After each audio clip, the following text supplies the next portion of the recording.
ఆమెను చూస్తే కళకళలాడుతా ఉన్నాడు, అంతకుముందు చూస్తే కొంచెం తేడాగా ఉన్నాడు. అప్పుడు ఆమెను చూస్తే కళకళలాడుతా ఉన్నాడు, అంతకుముందు చూస్తే కొంచెం తేడాగా ఉన్నాడు. అప్పుడు అవును శివాజీ, కళ్ళాపరేషన్ చేయించుకున్నావే నీ మధ్య. నిజమే, నువ్వు అన్నమాట చాలా బాగుంది. అంతకుముందు చంద్రబాబు నాయుడు కూడా కొంచెం తేడాగా కనపడేవాడు, ఇప్పుడు బాగున్నాడు. లోకేష్ కూడా కొంచెం తేడాగా ఉండేవాడు అంతకుముందు, ఇప్పుడు బాగున్నాడు. పవన్ కళ్యాణ్ కూడా కొంచెం తేడాగా ఉండేవాడు అంతకుముందు, ఇప్పుడు బాగున్నాడు. అసలు నువ్వు కూడా బిగ్ బాస్ కు బాగుముందు కొంచెం తేడాగా ఉండేవాడివి, ఇప్పుడు బాగున్నావు. నువ్వు శివాజీ మంచి మాట అడిగావు. అసలు నీకు వెంకటేశ్వర స్వామి జగన్మోహన్ రెడ్డి గారు ముఖ్యమంత్రిగా ఉన్నప్పుడు తేడాగా కనపడ్డా?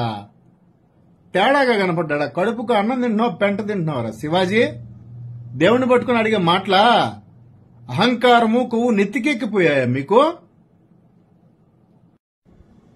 సాక్షాత్తు తిరుమల కొండ మీద ఆయన గర్భాలయం ఎదురుగా నిలబడి ప్రెస్తో ఇతను మాట్లాడిన మాట సహించరానిది. వెంకటేశ్వర స్వామిని పట్టుకుని అంతకు ముందు తేడాగా ఉన్నాడు, ఇప్పుడు బాగున్నాడు, కళకళలాడుతున్నాడు అని అంటున్నాడు. బేవకూఫ్ గాడీడు. ఎక్కడికి పోయారండి ఈరోజు సనాతన ధర్మం గురించి మాట్లాడేవాళ్లు? జిఆర్ స్వాములందరూ దీని మీద ప్రతిస్పందించాల్సిందిగా కోరుతున్న. నిజంగా వెంకటేశ్వర స్వామి మీద గౌరవం, భక్తి భావం ఉంటే తిరుమల తిరుపతి దేవస్థానం చైర్మన్ గారు గాని, ఈవో గారు గాని ఇతను వ్యాఖ్యల్ని వెనక్కి తీసుకుని దాకా క్షమించకూడదు. శివాజీ గారు మీకు చెప్తున్నాను, భగవంతుడు తేడాగా కనపడ్డవేంటి? అదే అలంకారం కదా, అదే అలంకారం కదా. కలియుగ దైవం.